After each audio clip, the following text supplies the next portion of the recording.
ஓதி உணர்ந்தும் பிறர்க்கு உரைத்தும் தானடங்கா பேதையின் பேதையார் இல்லை. ஓதி உணர்ந்தும் பிறர்க்கு உரைத்தும் தானடங்கா பேதையின் பேதையார் இல்லை. படிச்சு பரீட்சை எழுதுவதுல என்ன பயன்? பரீட்சை எழுதி பட்டம் வாங்குவதுல என்ன பயன்?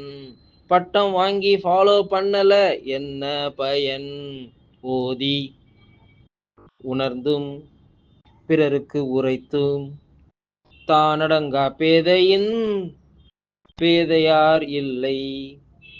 ஓதி உணர்ந்தும் பிறருக்கு உரைத்தும் தானடங்கா பேதையின் பேதையார் இல்லை.